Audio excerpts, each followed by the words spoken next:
Então, questão de 2024. Na DVP está o somatório das variações patrimoniais aumentativas com operações...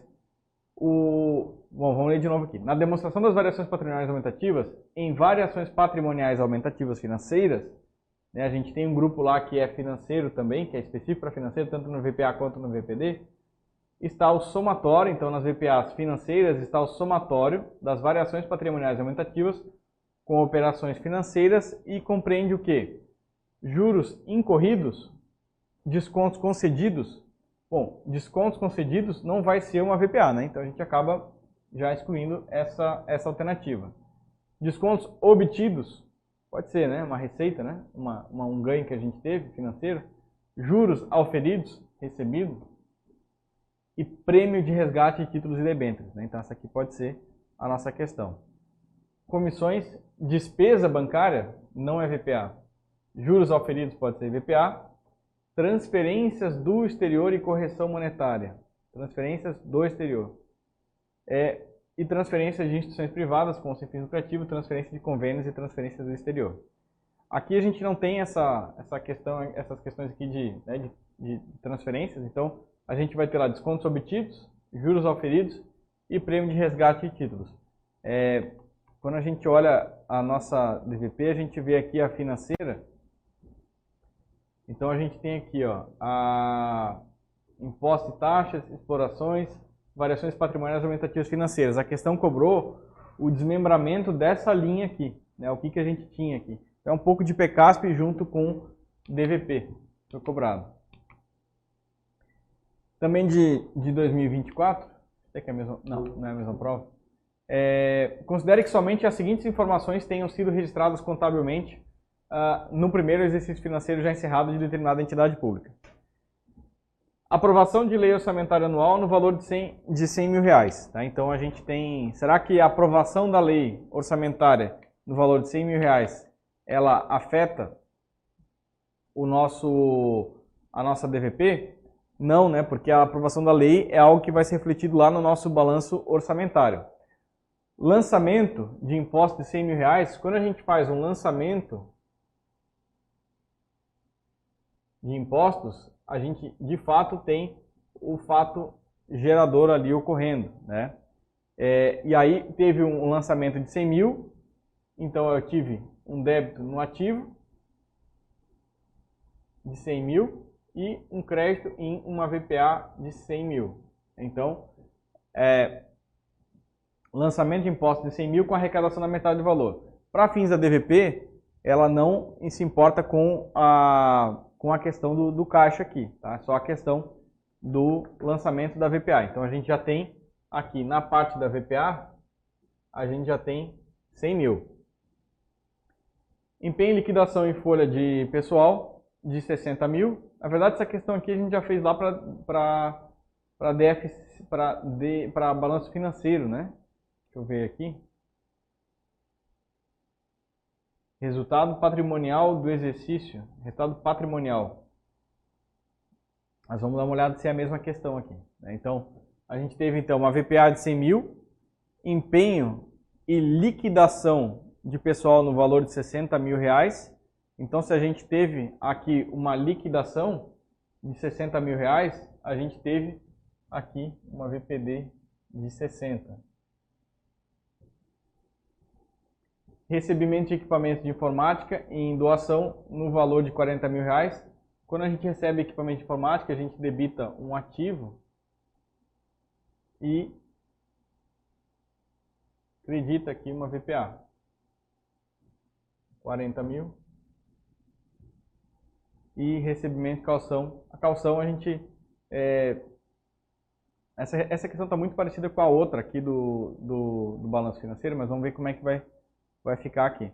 E recebimento de calção no valor de 10 mil reais.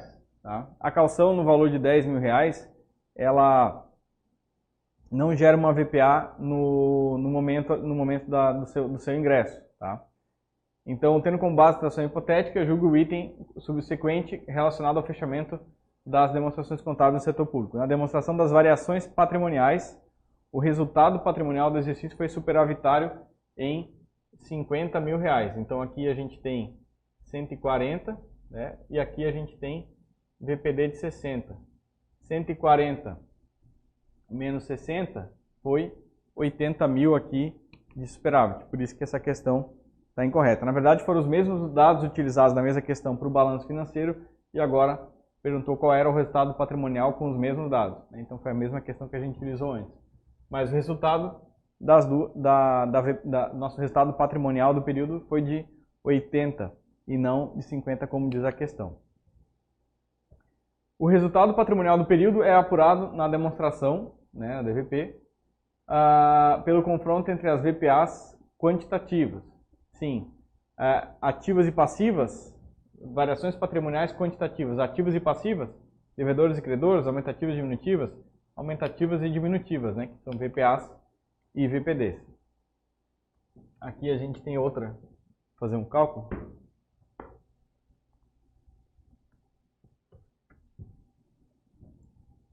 Considerando a situação hipotética apresentada e o relacionamento do regime orçamentário com o regime contábil, julgue o item subsequente. O que ele está pedindo? Na apuração do resultado patrimonial, é o resultado patrimonial? Apuração do resultado, segundo a perspectiva do regime contábil, aqui ele fala então regime orçamentário, que a gente sabe que é o regime de caixa, e regime contábil, que a gente sabe que deduz aqui que seria então de competência. Então ele está perguntando, na apuração do resultado, segundo a perspectiva do regime contábil, que seria o de competência, e aí o regime de competência é o que é de fato apurado na DVP, deve ser reconhecida uma variação patrimonial diminutiva, só está pedindo a VPD no valor de 100 mil, referente ao valor da despesa fixada. Então, quando que se reconhece a VPD aqui? Receita não é VPD, né? Nem prevista, nem lançada, nem arrecadada, nem recolhida. Despesa fixada é a minha autorização na LOA, então não gera VPD aqui ainda, tá? Na despesa empenhada também não gera aqui a VPD e geralmente é na despesa liquidada que a gente vai ter a nossa DVP. Então, a gente vai reconhecer uma variação patrimonial diminutiva no valor de 80 mil reais. Ele induziu aqui que o momento que a VPD ocorre seria na fixação da despesa lá na LOA. Na verdade não, é na fase lá da liquidação e é por isso que é 80 mil reais e não os 100 mil reais. Na DVP, a variável exploração e vendas de bens é evidenciada entre as variações patrimoniais aumentativas, né? Então estou explorando, né, exploração e venda de bens. No chute, a gente iria acertar, né? Certo, mas senão o candidato realmente tem que acabar memorizando aqui o detalhe das VPAs, né? E tem que pegar o plano de contas e ir até a parte de subgrupo, talvez, ou até mesmo em níveis mais inferiores para saber o que tem em cada uma das variações patrimoniais, aumentativas ou diminutivas, nesse caso aqui, por das VPAs. Bom, demonstração do fluxo de caixa. Na DFC tem algumas particularidades, porque cobra muito o que está previsto em cada um dos fluxos.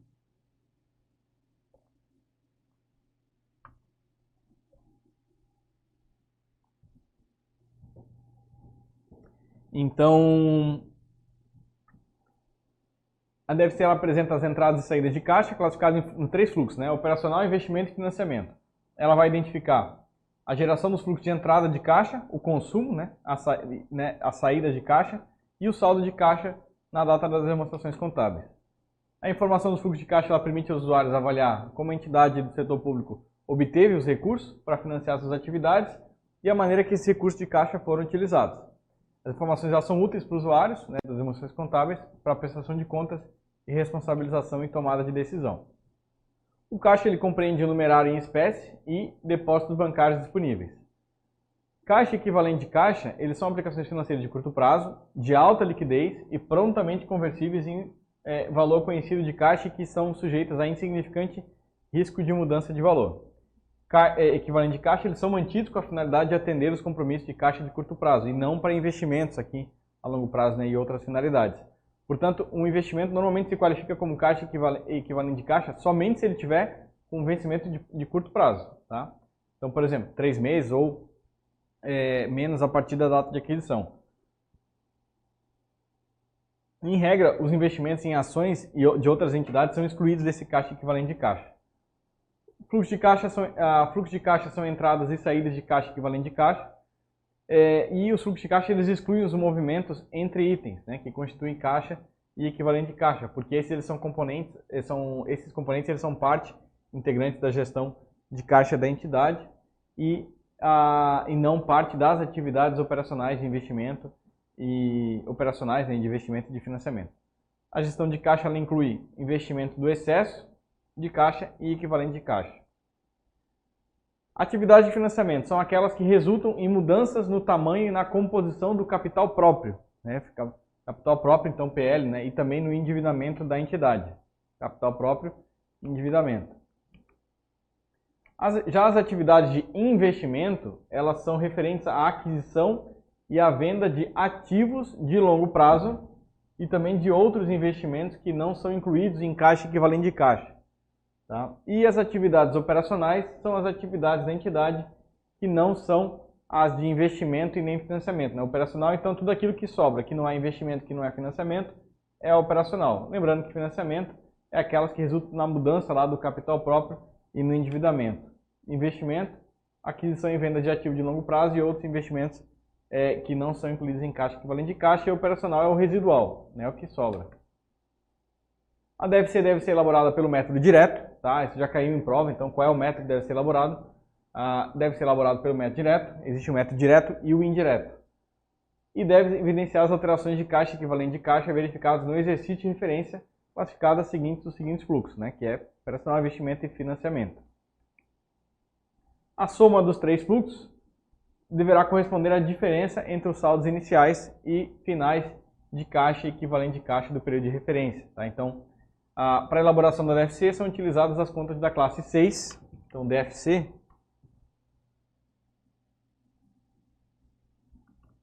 classe 6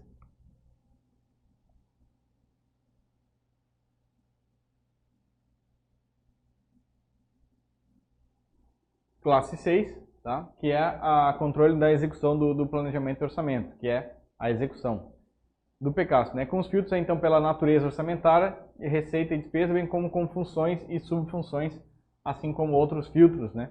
E contas necessárias para marcar a movimentação extra-orçamentária que eventualmente transita pelo caixa equivalente de caixa. Então, ela pega também movimentação extra-orçamentária. Ela é composta, então, a DFC, pelo um quadro principal,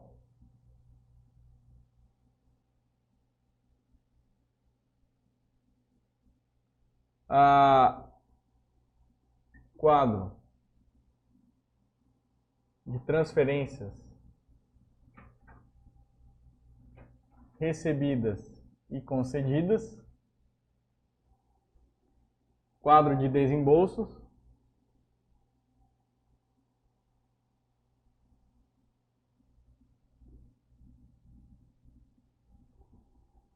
de pessoal, né, desembolso de pessoal, por função, e demais despesas, né? Demais despesas. Despesas por função. E o último quadro, que é o quadro dos juros e encargo da dívida. Então deve ser composta por esses 3 quadros aqui, né? Quadro principal, transferências recebidas e concedidas, do desembolso de pessoal e demais despesas que é por função, e o quadro juros e encargos da dívida. No fluxo das atividades operacionais, né? Então o montante dos fluxos de caixa líquido decorrente das atividades operacionais é um indicador-chave da extensão no qual as operações da entidade são financiadas. Então, se elas são financiadas por meio de tributo, seja direto ou indiretamente, e quais são os destinatários desses bens e serviços oferecidos pela entidade. O montante dos fluxos de caixa da entidade operacional também auxilia a demonstrar a condição da entidade de se manter a capacidade operacional. né, de amortizar empréstimo, de pagar os dividendos e distribuição similares, aí, fazer novos investimentos sem se recorrer de fontes externas de financiamento. Ele também proporciona uma indicação da proporção que o governo vem financiando suas atividades, decorrente por meio de tributação ou outras cobranças também. E são exemplos de fluxo de caixa relacionados às atividades operacionais. Os exemplos de fluxo de caixa, seja eles relacionados às atividades operacionais de investimento ou de financiamento, eles são bastante cobrados em prova. Então, atividades operacionais: recebimento de caixa decorrente de impostos, taxa e contribuição, recebimento de caixa decorrente da venda de mercadoria e pela prestação de serviço, concessão ou transferência de dotação ou autorização orçamentária realizada por outros entes, recebimento de caixa decorrente de royalties, honorários e comissões, pagamento em caixa a outras entidades do setor público para financiar as suas operações. Aqui não inclui empréstimo, né? Empréstimo seria de financiamento. Pagamentos em caixa a fornecedores de mercadorias e pagamento em caixa a empregados ou em nome de empregados. Tem mais também, né? Uma série de exemplos aqui que pode ser das atividades operacionais. Pagamento em caixa de tributo, recebimento e pagamento de contrato mantido para negociação imediata ou disponíveis para vendas, recebimento ou pagamento em caixa decorrente de operações descontinuadas e recebimento e pagamento de caixa decorrente de solução de litígios. Nas atividades de investimento, né, o fluxo de caixa decorrente das atividades de investimentos representa uma extensão em que as saídas de caixa são realizadas com a finalidade de contribuir para a futura prestação de serviço pela entidade. Então, somente saídas de caixa que resultem em ativo reconhecido nas demonstrações contábeis são passíveis de classificação no fluxo de investimento, das atividades de investimento. Tá? Então, uma saída de caixa que não vai representar aí em um ativo reconhecido não deve ser reconhecida aqui nas atividades de investimento. E são exemplos das atividades, exemplos de fluxo de caixa, né, de investimento. Pagamento em caixa para aquisição de ativo imobilizado, seja ele, pode ser intangível também, e outros ativos de longo prazo, inclusive o custo de desenvolvimento, né, desses ativos. Recebimento de caixa decorrente da venda de ativo imobilizado ou de intangível. Pagamento para aquisição de instrumentos patrimoniais ou outros instrumentos de dívidas de outras entidades em participações, tá? Exceto aqueles mantidos como equivalente de caixa ou mantido para negociação imediata. Tem outros exemplos também, né? Recebimento proveniente da venda de instrumentos patrimoniais também, adiantamento em caixa e empréstimos concedidos a terceiros. Então, adiantamentos em caixas e empréstimos concedidos a terceiro, exceto aqueles adiantamentos e empréstimos feitos por instituição financeira pública, né? Que daí não é da parte de investimento, daí seria do operacional mesmo, que já é da natureza da entidade financeira. Então, adiantamento em caixa e empréstimo concedidos a terceiros. Atividades de investimento. Recebimento de caixa por liquidação de adiantamento ou amortização de empréstimo concedidos a terceiros. Também um outro exemplo. Pagamento de caixa de contratos futuros a termo ou opção de swap, exceto quando tais contratos forem mantidos para negociação imediata, né? Recebimento de caixa por contratos futuros, também é a mesma coisa, exceto quando tais contratos forem mantidos para negociação imediata ou disponíveis para venda aqui em pagamentos e aqui em recebimentos quando forem classificados como atividades de financiamento. E as atividades de financiamento, né, a divulgação dos fluxos de caixa decorrentes das atividades de financiamento é importante para previsão de exigências dos fluxos futuros por parte dos provedores de capital. São exemplos do fluxo de caixa relacionados às atividades de financiamento. Caixa recebido proveniente da emissão de debêntures. Então, emissão de debêntures, empréstimos contraídos, notas promissórias, títulos de valores, hipotecas e outros empréstimos contraídos de curto e de longo prazo também. Amortização de empréstimo e financiamento que foram contraídos. Pagamento em caixa por arrendatário para redução de passivo relativo ao arrendamento mercantil financeiro. São exemplos dali. Os fluxos de caixa em moeda estrangeira devem ser registrados na moeda funcional da entidade, né, e deve se converter esse valor em moeda estrangeira à taxa de câmbio vigente, né, na ocorrência da ocorrência do fluxo de caixa. Nessa data aqui, da ocorrência desse fluxo de caixa. Os juros e dividendos distribuídos ou similares. Então, os juros pagos e recebidos e os dividendos ou distribuições similares são comumente classificados como fluxo de caixa operacional em instituições financeiras. porque esse é a expertise delas, né? Todavia, não há consenso sobre essa classificação dos fluxos de caixa para esse tipo de entidade. Tá? Muitas atividades de investimento e de financiamento não impactam diretamente os fluxos de caixa corrente. Né? Então, financiamento e investimento não impactam no momento, né? Embora afetem a estrutura de capital de ativos da entidade. Então, são exemplos de transações que não envolvem caixa ou equivalente de caixa. Aquisição de ativo por meio de troca de ativo ou por meio de assunção direta do respectivo passivo, ou ainda por meio de arrendamento financeiro. Isso não afeta o caixa naquele momento. Né, tu recebe o ativo e fica com aquela obrigação de pagamento. Conversão de dívida com terceiros em patrimônio líquido também. Transações de investimento e de financiamento que não envolvem o uso de caixa, o equivalente de caixa, elas não devem ser incluídas nas demonstrações de fluxo de caixa. É só aquilo de fato que transita pelo caixa. Então, tais transações elas têm que ser divulgadas em notas explicativas quando forem relevantes. Os fluxos de caixa agregados decorrentes da aquisição ou alienação de entidades controladas ou outras unidades operacionais, eles devem ser apresentados também separadamente, classificados como atividades de investimento. Entidade deve divulgar o componente de caixa equivalente de caixa e deve apresentar a conciliação dos valores em suas demonstrações do fluxo de caixa com os respectivos itens do balanço patrimonial. Então, divulgar aqui os componentes de caixa equivalente de caixa e apresentar aí os valores conciliados. Deve ser também, deve ser acompanhado de notas explicativas, né, que compõem aí quando forem relevantes. Essa é a carinha da nossa DFC, né? Então a gente tem fluxo de caixa das atividades operacionais, de investimento e de financiamento, tá? E aí a gente tem aqui logo abaixo, ficou um pouco mal encaixado, os desembolsos, né? E o fluxo líquido de caixa das atividades de financiamento. É na verdade, a geração líquida de caixa e equivalente de caixa, que é a soma dos três fluxos aqui, que é o mais importante. Né? Então, a gente tem aqui então o fluxo de caixa das atividades operacionais, tá? A gente tem aqui os ingressos e desembolsos, investimento, ingresso e desembolso também, aí tem esse fluxo aqui, ingresso e desembolso do financiamento e depois, por fim, a soma dos três da geração líquida de caixa, tá? E aí a diferença entre a caixa equivalente de caixa inicial e final é a minha geração líquida de caixa. Segundo quadro, né, esse é o quadro principal, agora tem um outro quadro que é das transferências recebidas e concedidas. Então, transferências recebidas intergovernamentais ou intragovernamentais, nas recebidas e concedidas. O quadro de desembolso de pessoal e demais despesas por função, então função judiciária, legislativa, administração, funções de acordo lá de acordo com a portaria. E o último quadro, que é o quadro dos juros e encargos da dívida. Né? Então tem juros e correção monetária da dívida interna, externa e outros encargos da dívida. Tá?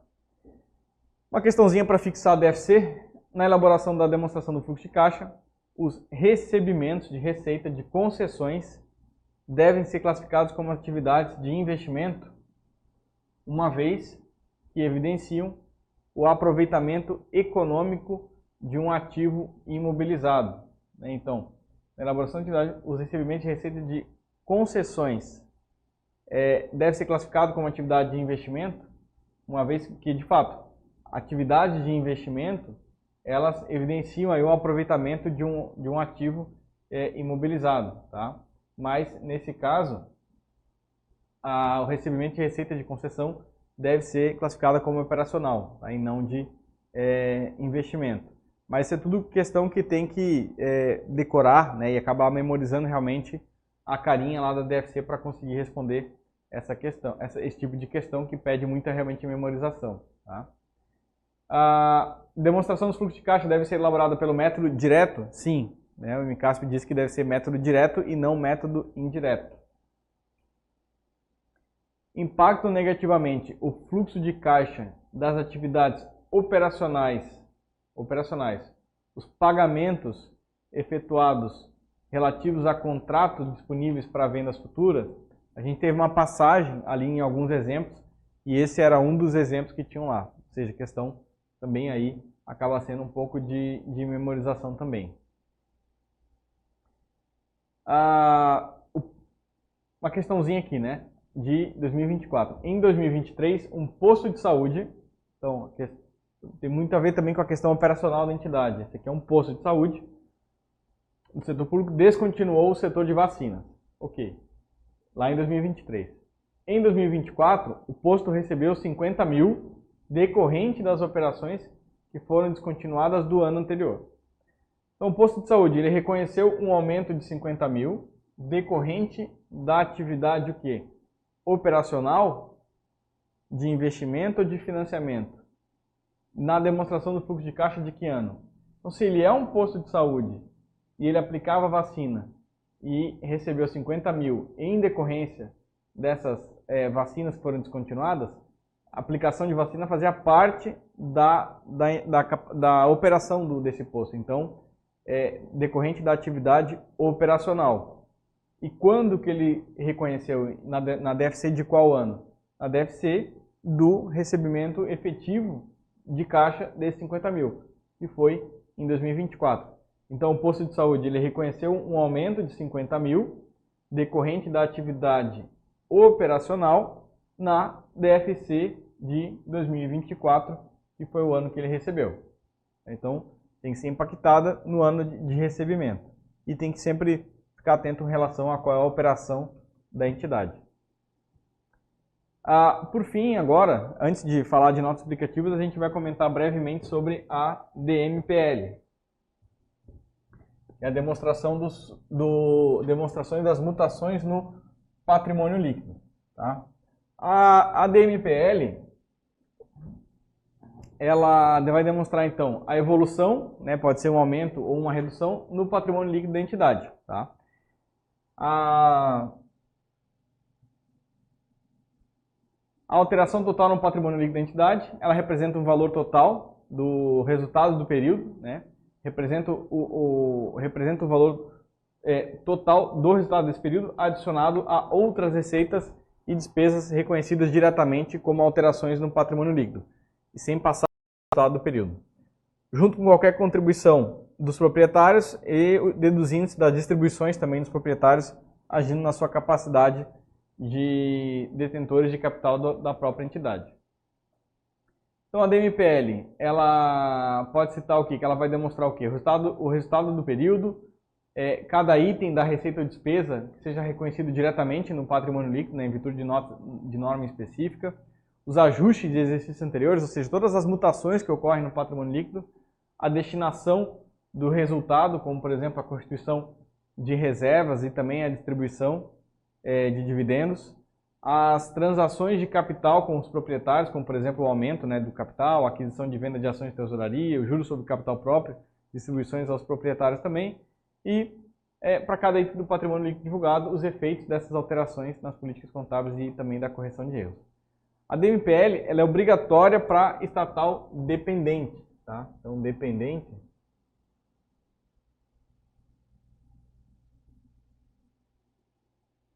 constituída sob a forma de sociedade anônima, tá?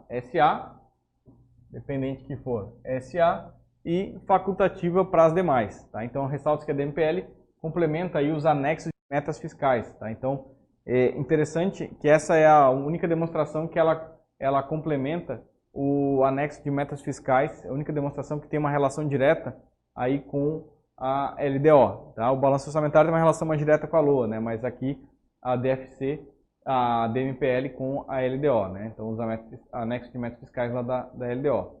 E ela vai ser elaborada utilizando a classe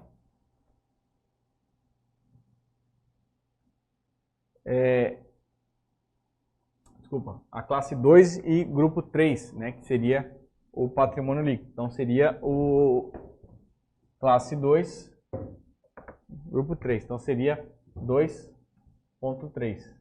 E é o próprio PL, já que ela se presta a demonstrar as mutações do PL. Então seria aqui o 2. E aí depois tem o preenchimento, né? Ela vai utilizar aqui 2.3. Aqui é a carinha da DMPL. Vai se utilizar então nas contas que tem, né, a participação do capital social, o adiantamento para futuro aumento de capital, reserva de capital, ajuste de avaliação, reserva de lucro, as demais reservas, resultados acumulados, ações de tesouraria. E vai demonstrar aqui, por exemplo, no ajuste de avaliação patrimonial, qual foi as mutações que ocorreram. Juros sobre capital próprio também, né, um aumento de capital, ajustes anteriores e, por fim, demonstra o saldo final. Tá? Questão de 2024, de acordo com o MCASP, em relação à DMPL, é correto afirmar que ela complementa o anexo de metas fiscais, integrante do projeto da LDO. A gente já viu ali que sim, né, que a única que tem relação com a LDO é a DFC. Ela é obrigatória para estatais dependentes? Sim. E demais órgãos e entidades da federação? Não. Só para estatais dependentes sob a forma de SA. O resto ela é facultativo. Tá? A divulgação em notas explicativas das alterações do PL, pela natureza da informação, é facultativa. Não, ela tem que fazer aqui a divulgação. Entre os itens demonstrados está a destinação do resultado, representando principalmente pela distribuição de juros a terceiros. Não, seria aqui a proprietários, né? E ela é elaborada no plano de contas aplicado ao setor público, utilizando os grupos 3 e 4, VPA e VPD da classe 1. Não, na verdade ela utiliza a classe 2, né? E do grupo 3 aqui, que seria do PL. Então, letra correta, aqui a que ela realmente complementa o anexo de metas fiscais. Na DMPL, os ajustes de avaliação patrimonial compreendem contrapartidas de aumentos e diminuições dos valores atribuídos a elementos do ativo e do passivo, certo? Em decorrência da sua avaliação a valor justo. É isso mesmo.